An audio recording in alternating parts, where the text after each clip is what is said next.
పంపిణీ ఆపై ఉన్న రైతులకు విడుదల వారిగా జమ శిల్పకళ వేదికలో ప్రారంభించనున్న సీఎం రేవంత్ రెడ్డి. నేడు రైతు భరోసా నిజంగా రైతు భరోసా పేరిట రేవంత్ రెడ్డి నిజంగా ఒక పెద్ద స్కామే అనుకోండి. స్కామ్ అంటే ఏదో దోపిడీ కాదు, స్కామ్ అంటే ఏదో దోచుకోవడం కాదు మిత్రులారా. స్కామ్ అంటే ఏంటంటే ఉన్నది లేనట్టు లేనిది ఉన్నట్టు చెప్పడం కూడా స్కామ్ కింద వస్తుంది. మాటల స్కామ్, మాయల స్కామ్. నిజంగా ప్రతిసారి రైతు భరోసా విడుదల చేయడం, భారీ బహిరంగ సభలు పెట్టడం, అడ్వర్టైజ్మెంట్లు ఇవ్వడం, ఇది కామన్ అయిపోతుంది. ప్రతిసారి సభలు అవసరమా?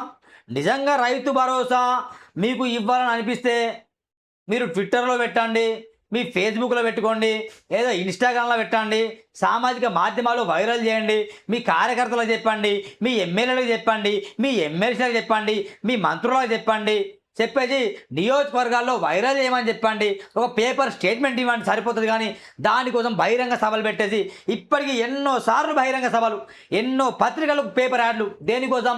రైతు భరోసా సీఎం ప్రారంభిస్తాను అని. దానికోసం అయ్యే ఖర్చు ఎవరికన్నా విద్యార్థులకు ఇవ్వచ్చుగా, ఫీజు రియంబర్స్మెంట్స్ ఇవ్వచ్చుగా. ఫీజు రియంబర్స్మెంట్ రాక చాలామంది ఇబ్బంది పడతాను, అలాంటి వాళ్ళకి ఇవ్వచ్చు కదా. పేపర్లకు ఇస్తే అడ్వర్టైజ్మెంట్, చూడండి ఎంత పెద్ద అడ్వర్టైజ్మెంట్. ఈ దిశ పేపర్ లాభం వస్తుంది దీని ద్వారా, అంతే కదా. ఇక రేవంత్ రెడ్డి ఫోటో, అక్కడ బట్టి ఫోటో, ఇక రైతుల ఫోటో, వాళ్ళు డబ్బులు తీసుకున్నట్టు ఫోటో.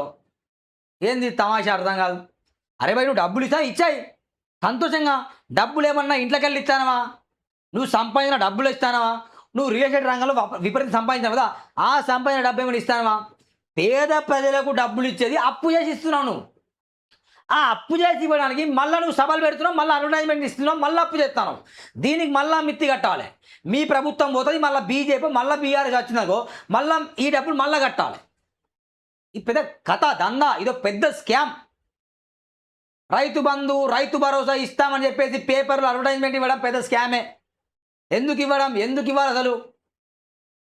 అరే మా డబ్బులే మాకు ఇస్తున్నావు నువ్వు. పోనీ రైతులకు ఏమైనా గిట్టుబాటు ధర ఇస్తున్నావా అంటే అది లేదు. ఎంత ఇచ్చినావు గిట్టుబాటు ధర? రైతును రాజు చేస్తాం, రైతు తురుము, రైతు తోపు అని చెప్తావు. 1 ఎకరానికి ఇస్తే ఒక సబ్ పెడతావు, 2 ఎకరాలకు మళ్ళీ సబ్ పెడతావు, 3 ఎకరాలకు మళ్ళీ సబ్ పెడతావు. ఈ సభలు పెట్టే బదులు మీ ఎమ్మెల్యేలు, మంత్రులు, ఎమ్మెల్సీలు, సోషల్ మీడియా, సామాజిక మాధ్యమాలు ఉన్నాయి కదా, దాంట్లోకి వెళ్ళి ప్రచారం చేసి తప్పులేదు. ఓ పెద్ద ఘనకార్యం చేసినట్టు చేస్తున్నావు. అంటే గతంలో కేసీఆర్ ఇవ్వలేదా? అట్లానే మీరు 3 సార్లు ఎగ్గొట్టింది మరి రైతు బంధు, రైతు భరోసా, రైతు బంధు 3 సార్లు ఎగ్గొట్టింది మరి రైతులకు ఇవ్వాల్సింది. అది ఇస్తున్నాడా? అది ఇవ్వట్లేదు మరి. అది మీ ఫెయిల్యూర్ కాదా మరి? 3-4 సార్లు ఎగ్గొట్టిన ఘనత మీది, కాంగ్రెస్ పార్టీది. కౌలులకు కూడా రైతు బంధు ఇస్తాం, కౌలు రైతులకు రైతు బంధు ఇస్తామని చెప్పిండ్రు, అది అబద్ధం కాదా మరి? ఇక్కడ ఇస్తాను మీరు రైతు భరోసా. కేసీఆర్ ఏమో రైతు బంధు కేవలం రైతు పట్టాలలోకి ఇచ్చిండ్రు, అట్లా కాదు, పట్టాలు ఉన్నా లేకున్నా ఎవరైతే కౌలు చేస్తారో వాళ్ళకు కూడా మేము ప్రతి ఏటా 2 విడతలుగా రైతు భరోసా ఇస్తామని చెప్తే నిజంగా అరే రేవంత్ తోపురా తురుము అని చెప్పేసి ఓట్లు వేసినాం మనం. ఏమైంది తోపు తురుమైన రేవంత్ రెడ్డి? మరి సభలు పెట్టడం బాగా అయిపోయింది. పనికిరాని మాటలు మాట్లాడిన సభలు పెట్టడం అయితే అలవాటు అయిపోయింది అందరికీ.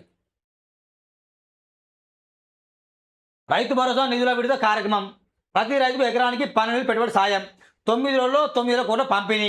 గౌరవ ముఖ్యమంత్రి రేవంత్ రెడ్డి చేతుల మీదుగా రైతుల ఖాతాలో జమ ఇచ్చిన ప్రజాప్రభుత్వం అట. ఏం ప్రజాప్రభుత్వం? ఏం జమ చేస్తారు మీరు?